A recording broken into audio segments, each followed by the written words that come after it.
მუხლომის ყველაზე ერთის კუთხით საინტერესო და მეორე მხრივ კომიკური ნაწილი იყო ვიდეო მტკიცებულებების გამოკვლევა, როცა ბრალდების მხარემ წარმოადგინა ზოგიერთ შემთხვევაში ისევ როგორც სხვა საქმეებზე დაჭრილი და ერთმანეთზე დაკერებული კადრები, რომლებიც რაც მთავარი ასევე არ ასახავენ არავითარ სამართალ დარღვევას. ზოგიერთ შემთხვევაში ეს იყო უბრალოდ ადამიანი, რომელსაც ხელში ეჭირა დაუდგენელი ნივთი და შემდეგ როცა რამდენიმე წამიან კადრში მას აღარ ეჭირა პოლიციამ თქვა, რომ უბრალოდ ბრალდების მხარემ განაცხადა, რომ ისროლაო, აბა რა სიზამთრაო, ეხლა ეს უარ დააგდებდაო, ეს არის მტკიცების სტანდარტი, რასაც ბრალდების მხარე იყენებს დღევანდელ პროცესზე და მთავრდებოდა ვიდეოებით, სადაც ჩანს ადამიანი, რომელსაც პოლიციის თანამშრომლები სპეცრაზმელების ფორმაში ჩაცმული კრიმინალები არამხოლოდ შეურაცხყოფას აყენებენ არა ადამიანებს და თქვათ აგინებენ, არამედ ემუქრებიან და მოუწოდებენ სხვა მათივე თანამშრომლებს, მათი დემონსტრანტების სიცოცხლის მოსვლისკენ, მათი დახოცვისკენ, პირდაპირ სიტყვებით მოკალით დახოცეთ.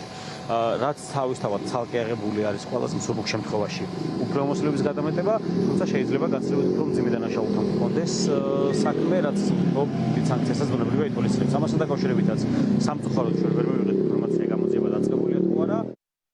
რა ვნახეთ დღეს აბსოლუტურად ყველა მტკიცებულება, ყველა ვიდეო მასალა, რაც გამოკვლეული იყო სასამართლოში ბრალდების მხარის მიერ, ეს არის ჩვენი სასარგებლო მტკიცებულება. ნორმალურ სასამართლოში მათ მიმართ უნდა დადგეს გამამართლებელი განაჩენი, რომელიც მე დღეს ეჭვმეპარება, იმიტომ რომ იცით მოსამართლე ნინო გალუსტაშვილი, როგორი კონვენციური სისტემით ასამართლებს პოლიტპატიმრებს და სინდისის პატიმრებს და ყველა სურჭის არა მინიმალურს, არამედ მინიმალურ ზღვარზე ზევით უკვე საჭიროებს.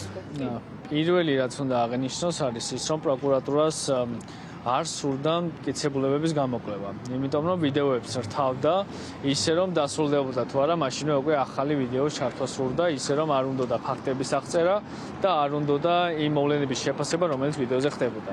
ეს არ უნდოდა, რადგან იქ სინდისის პატიმრების რაიმე სახის წინააღმდეგ არ იყო არაფერი ასახული პირიქით.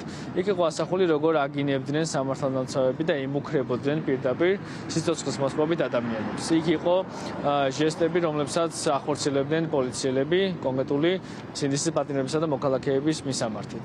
შესაბამისად, რა თქმა უნდა, ამის ჩვენება არ უნდოდა პროკურატურას და ერთ-ერთი მიზეზი, რის გამოდაც მე ვთვლი, რომ მედია შეიზღუდა ბოლო პერიოდში არის ის, რომ ეს მთავარი მტკიცებულებები ჰქონდა გამოსაკვლევი პროკურატურას.